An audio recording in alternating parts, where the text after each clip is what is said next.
we're going to start off with the Frontline Changes Report. There is a various frontline changes, and so over at Voschans, Ivanivka, Ivaniske, Umanske, and Staromayorske. So we're going to start off with the Voschans region.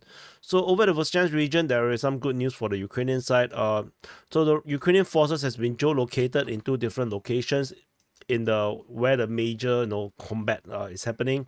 With the Ukrainian forces have captured some grounds over on this central northern part of Voschans. However, don't be too happy as well, because these geolocations are TOS-1A strikes. These are all thermobaric strikes, which means that the Ukrainian forces in the soldiers, at least in these two different locations, are wiped out. They are all dead. So, but the main thing for our mapping purposes is that we note that the Ukrainian forces actually have moved forward, and this actually means that the Ukrainians have taken more grounds over this area here, putting pressure on the Russian forces that is currently trying to hold this ground around here. The next frontline change is over at Ivanivka. So over at the Kupiansk front. So this is also another one that is similar in nature.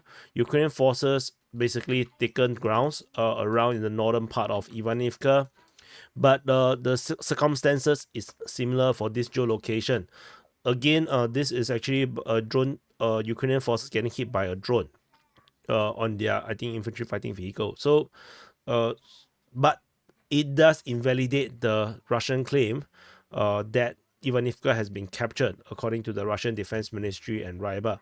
So it could be a case where the Ukrainians counterattack and manage to capture some ground in the northern part of Ivanivka.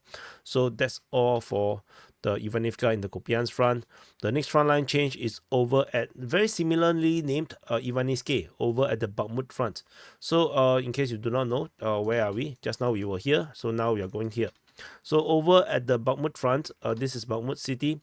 At Ivaniske region, there is a geolocation of Russian forces in the south of Ivaniske, and the Russian forces have made some advance in this area here, taking some grounds in this area. So this is this is geolocated by Crimean Caprice, so invalidating some of these Ukrainian positions that is previously mapped based on the Ukrainian counter-offensive operations.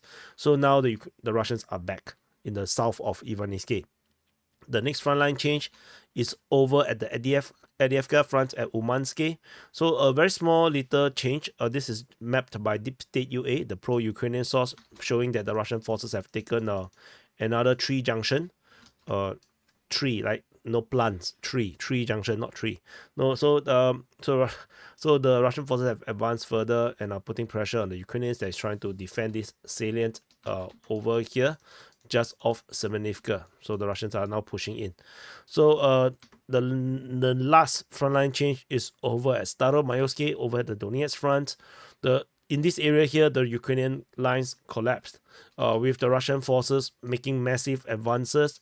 This is mapped by Deep State UA mostly, and also there's also one geolocation that confirms these advances. So the Russian forces have now taken basically 70% to 80% of Staromayorske. So there's a massive change in this battle of Staromayorske and Uruzhaine. So this is the Frontline Changes Report for the past 24 hours. So